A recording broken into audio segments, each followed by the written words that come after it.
dañu bëgg au Sénégal quantum horaire bi nit ñi remplir ko pour l'année 2018-2019 président de la République bi signé ne benn décret fixant congé yi léegi quantum horaire 1311 heures la ñu laaj donc ren dañu war a jàngale ren climat social dafa war a apaiser wu enseignants yi jàngale ngir vraiment élèves yi mun a réussir mais jël nañu ay motuwaay fépp foo xam ne am na mun nañu regrouper maître mun nañ def classe double flux danañ ko def ngir élèves yi jàng élèves yëpp danañ jàng incha allah rafet nañu lu maire bi def lu mu def aussi yombul joxe fourniture le 29 septembre loolu presque amul fenn mais moom moo ko njëkk a def tey la 12 communes la ñu am ci Thiès département tey la njëkk génn pour vraiment remettre des fournitures et au directeur pour que ñu mun a am ubbi tey jàng tey. résultats yi baissé na cette année surtout ci commune Ngoundiaye tey déglu ngeen ñëpp ku nekk wax na jàngoro bi nu mu toll.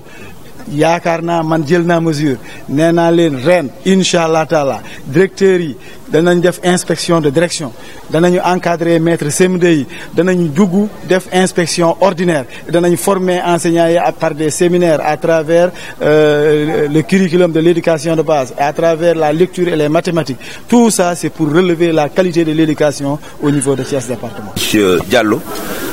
foog naa bi bokk na ci sortie yi mu njëkk a def ci Ngoundiane pour ñëw fekke cérémonie jébbal fourniture fukki écoles yi ak juróom-ñeent yi nekk ci commune Ngoundiane muy loo xam ne dañ ci tënk ñaari solo bi ci njëkk mooy joxe fourniture yoo xam ne méngoo na ak bëgg-bëgg ñi koy yittewoo maanaam élèves yi ak jàngalekat yi mais mu doy waaye joxe ko tamit ca jamono boo xam ne ña ngi koy jox daañ ko mën a jëriñoo bu ñu génnee lu toll ni fukki million ak juróom ñaar jënd ko ci fourniture mën nañ affirmer tey ko Ngoundiane amul benn parent d'élève bu am sañ-sañ jënd cahier wala crayon kuñ ko laaj rek na nga ñu ko wax parce que fourniture yi doy na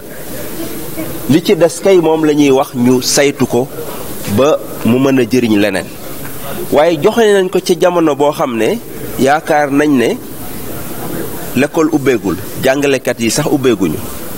ñu ngi le 29 l'école le 4 la ubbi def na juróomi fan kon jàngalekat yi bu ñu jógee fii war nañ ko mën a tas ba le 4 ku ñëw mën na yóbbaale sa cahier sa kit géométrique lépp loo soxla ba nga xam ne njàng mi mën na tàmbali pour ànd ak concept bi ñuy wax ubbi tey jàng tey waaye yemuñu foofu jamonoy nawet lañ nekk 19 écoles yëpp dañu ut prestataire pour mu désinfecter leen maanaam nettoyer leen pomper leen ba nga xam ne lépp loo xam ne nekk na loo xam ne dana tere njàng mi jaar yoon ñu mun ko def loolu buñ koy def parce que dañu gëm enseignement dañu gëm ne benn dëkk mënul développer te ce système éducatif nekkul bu gën a mucc ayib ñun ñii ñëpp muy jàngalekat bi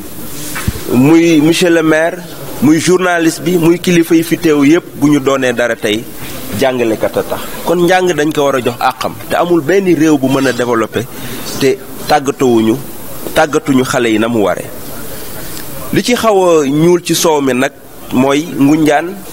at yi nekk yëpp weesu dafa nekkoon ci pente boo xam ne maanaam dañ daan bokk ci ñi raw ci département bi mu nekkoon fierté ci ñun mu doon ñu gën a ñaax pour ñu gën a investir ci wàllum njàng waaye ren moom sama gars yi dañu daanu c'est-à-dire boo xoolee département bi Ngoundiane bokkul sax ci juróomi communes yi jiitu loolu nag défaite la manquement la te sunu responsabilité moo nekkoon ñu poser débat bi maanaam mbir moom ay nit bu ñuy àndante bu ñuy raayante monsieur le maire def na rafet na waaye li am solo du la monsieur le maire def mais résultat ba mu jur dafa am concept bu bees bu ñuy wax GAR gestion axée sur le résultat booy def ay millions ci bërëb te loolu amul njeexital loolu boo yeboo nga bàyyi ko ba tax na ñun sunu rôle moo nekkoon tey ñu càmbar résultat yi ñu am te gënaluñu ñu xool lan moo ko indi ak lan moo koy saafara suñu satisfaction nag mooy ñiñ ko seqal c'est des gens très responsables maanaam amul kenn ku nattabli ne Ngoundiane résultat yi mu am mérité wu ko muy ci inspecteur nga xam ne mooy seen kilifa ci directeur d'école yi ba ci parents d'élèves yi ñépp d'accord nañ ne lii am waratul am parce que toutes les conditions sont réunies pour Ngoundiane continuer nekk ci kaw parce que loolu la ñu chartoo te loolu mooy tax ñuy investir ma leen ciy gërëm bu baax di leen ñaax di wax ne réflexion bi dina continuer parce que ñu bari jooytu nañu rôle bi nga xam ne moom la enseignants yi war a jouer am na lu ci manqué waaye parents d'élèves yi li ñu war a def ak seen doom yi manqué na loolu nag dañuy yaatal waxtaan bi parce que li prétexte la woon pour poser un débat waaye dañ koy continuer ci lu gën a yaatu bu ñu fi yàlla bàyyee ba mois de décembre avant le 15 décembre avant ñuy dem vacances sur Noël dinañu wootewaat ci salle bi tous les parents d'élèves surtout jigéen ñi parce que jigéen ñi ñoo yore xale yi ñoo yore kër yi ñoo xam ndax dara manqué na mais également tous les enseignants parce que tey directeur d'école yi rek ñoo fi nekk mais dañu bëgg bu école ubbee nga xam ne enseignants yi CI ba CM2 ak tous les parents d'élèves ñu dajaleen fi ñu yendu fi waxtaan gën a càmbar mbir mi ba incha allah bu ñu fa jógee au-delà des recommandations ak engagement yi inspection jël ñu mën a am en tout cas un livre blanc pour avoir une éducation de qualité au niveau de Ngoundiane. fukki millions ëppul ci nawetam. ëppul parce que Ngoundiane nit la mu mérito rek nga koy jox xale yi jox nañ leen fukki millions tey maanaam juróom-benn million ci xaalis koppor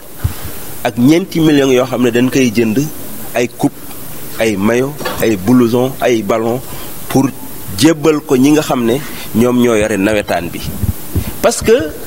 dañu def daaw loo xam ne daf ma yéem naam 4 millions am na fu mu bari juróomi millions am na ci ñu mu bari mais juróomi millions lañ leen jox ñu organiser ci ñeenti coupe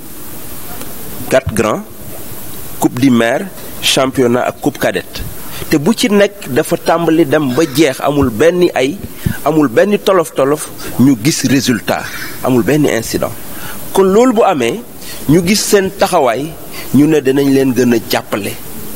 moo tax ñu jël enveloppe bi jële ko juróomi millions yóbbu ko fukki millions juróomi millions yi ñeenti millions yi pour subvention yi ñoom ñu jël ko tas ko ci ASC yi ak organiser tournoi yi ñeenti millions yi ñu jënd ci ay bal ak équipement ak récompense muy juróom-ñetti millions pour sport bi waaye ñu jël ñaari millions yi jox ko volet culturel parce que dañuy association sportive et culturelle mais généralement dañuy gis ne sport bi rek moom la ñuy toppatoo duñu toppatoo culture te ku xam Sénégal xam ne dëkku cosaan la dëkku culture la surtout ñu nekk dans une zone boo xam ne lu ëpp ci askan wi ay séeréer lañu am ay association am ay ngel am ay association yoo xam ne dañu koy organiser fii ci Dakar di ko organiser stade Iba Mar Diop te lépp lu ñu fa jëlee dañ koy delloo si waat Ngoundiane domaine culturel bi tamit ñu bëgg ci investir en tout cas maa ngi féliciter Omar le président de la zone parce que yemul foofu mënoon na ne mairie bi jox na ma xaalis mais dafa dem uti ay partenaires boo suñu ginnaaw yaa ngi gis 700 moustiquaires juróom-ñaar téeméeri moustiquaires nga xam ne sibiru moustiquaire rek moo ci ay mu nar ko tas ci biir ASC ñu tas ko seeni famille waaye indi ay matériel de balayage brouette ay pelle pour ASC boo xam ne jóg nga pour sotal sa dëkk ñu jox la ko pour que véritablement nga mën a def des opérations de setal loolu vraiment Omar ñu ngi leen di féliciter kon yaakaar naa ne fukki millions bu ñu amoon lu ko ëpp sax dinañ ko def parce que la jeunesse de Ngoundiane mérite plus que ça. On a réuni aujourd'hui la communauté éducative de Ngoundiane sous la présidence de monsieur Diallo, l'inspecteur départemental de la formation et de l'éducation de Thiès, pour sacrifier une tradition de remise de fournitures scolaires aux 19 écoles qui composent le Codec de Ngoundiane. En collaboration avec le Codec, nous avons confectionné l'ensemble des besoins des écoles élémentaires. Et le conseil municipal a dégagé une enveloppe de 17 millions pour acheter suffisamment de fournitures pour les plaies scolaires. Aucun parent d'élève, je le dis et je le précise, dans tout le périmètre de la commune de Ngoundiane ne doit pas acheter une fourniture scolaire parce que les fournitures sont suffisantes. L'autre aspect, c'est que ces fournitures sont venues à temps. Nous sommes le 29, la rentrée des classes, c'est dans 5 jours. nous pensons que nous réunissons les conditions pour que les cours démarrent effectivement le jour de la rentrée. Ça, nous le faisons parce que nous croyons à l'éducation, qui est le facteur premier pour l'émergence d'une nation. On ne peut pas avoir une nation émergente si les Sénégalais ne sont pas bien éduqués et bien formés. À notre niveau de responsabilité en tant qu'élu, premier magistrat de la commune de Ngoundiane, notre responsabilité c'est de créer ces conditions dans notre commune. C'est ce que nous faisons depuis 8 ans et nous sommes heureux aujourd'hui que tous les acteurs l'ont reconnu, au-delà même du périmètre de la commune de Ngoundiane. Depuis 3 ans, 4 ans, Ngoundiane s'est hissé au peloton de tête de l'inspection départementale de Thiès. Mais cette année, notre surprise a été grande que Ngoundiane fait partie du peloton de queue. Ça veut dire que les résultats ne sont pas à la hauteur de nos attentes. Nous ne pouvions pas laisser passer cet état de fait parce que nous sommes des gestionnaires et nous sommes des gestionnaires modernes. Nous sommes à l'ère où là où tu mets 1 franc, 1 dollar, 1 euro, ça doit rapporter quelque chose. 17 millions, ce n'est pas négligeable. Il y a des communes dont leurs ressources propres ne dépassent pas 17 millions. Si la commune de Ngoundiane dégage 17 millions pour mettre ça, pour mettre à l'aise les enseignants, les parents d'élèves et les élèves, on doit avoir des résultats. Ces résultats ne sont pas au rendez-vous. Et le maire et le conseil municipal ne sont pas contents. C'est ce que nous avons tenu à exprimer sous la présence de la tutelle du département, M. Diallo, que nous remercions, mais également de tous les directeurs d'école. Et nous sommes heureux que ces gens, de façon très responsable, ont reconnu que les résultats ne sont pas au rendez-vous. Les parents d'élèves également ont reconnu que les résultats ne sont pas ce que nous attendions. Ça nous a permis pendant 3 heures de temps de diagnostiquer cette question, de situer les mots et d'envisager des solutions. Et je suis heureux.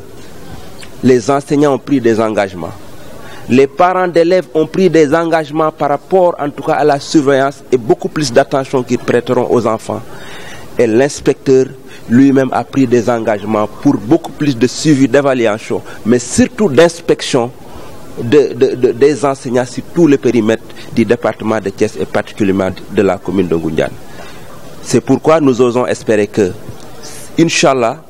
à l'évaluation de l'année scolaire 2018-2019, Ngoundiane va retrouver sa véritable place, parce que notre place n'est pas parmi les derniers, parce que nous faisons modestement, il n'y a pas une autre collectivité locale qui le fait. De l'annulation de la journée de l'excellence cette année. Effectivement, on ne peut pas fêter l'excellence alors que les résultats ne sont pas au rendez-vous. On attendra, Inch'Allah, l'année prochaine, quand on va occuper les premières places, on va continuer à fêter. Cette année, il n'y aura pas de journée d'excellence en Ngoundiane. Quelles sont les stratégies ou même les initiatives que vous devez prendre durant l'année prochaine pour remédier? Écoute, déjà, une des recommandations en dehors des engagements que l'inspecteur a pris, c'est qu'on va organiser une journée d'études dans la première quinzaine du mois de décembre, où on va convier de façon beaucoup plus large et dans un temps beaucoup plus large toute la population de Ngoundiane, surtout les parents d'élèves, mais également le corps enseignant dans son intégralité. Parce que pour l'essentiel, c'est les directeurs qui sont là. Et ce n'est pas le seul responsable. On va convier tout ce qui est enseignant de l'élémentaire, des parents d'élèves, sous la supervision du conseil municipal et de l'IFE pour faire une journée d'études et de réflexion. Parce que nous pouvons nous contenter des résultats, mais nous cultivons l'excellence. Je l'ai dit tantôt, je vais y revenir tout à l'heure pour les ASC. Aujourd'hui, nous sommes dans une dynamique de performance et nous voulons aujourd'hui,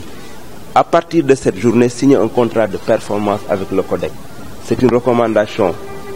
de l'IFE. Nous allons le faire pour que demain, on puisse atteindre les objectifs, les résultats escomptés. Les ASC ont reçu une subvention de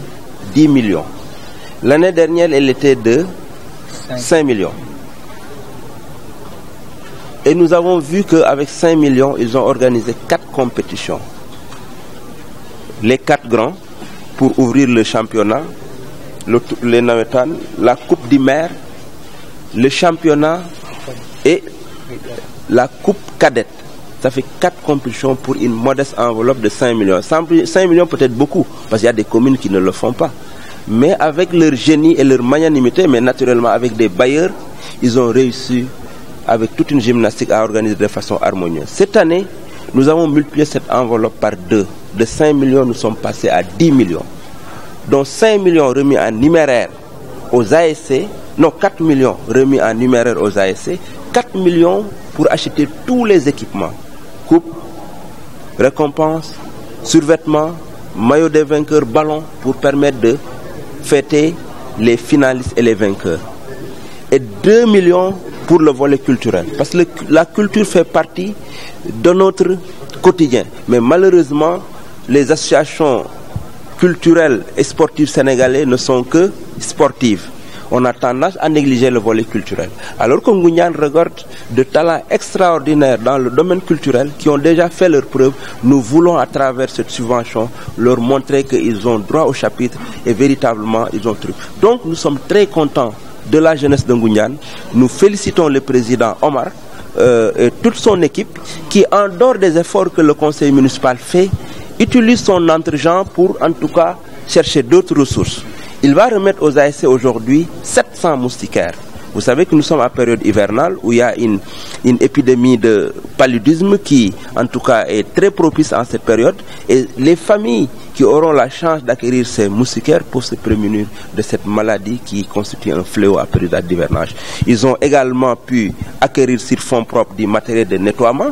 pour accompagner les ASC, pour en tout cas assurer un environnement sain aux populations de Ngoundiane. Omar, soyez-en remerciés, et à travers vous, toutes les ASC et tout le mouvement navétane de Ngoundiane, mais naturellement toute la jeunesse de Ngoundiane, pour laquelle nous sommes très fiers d'être à vos côtés.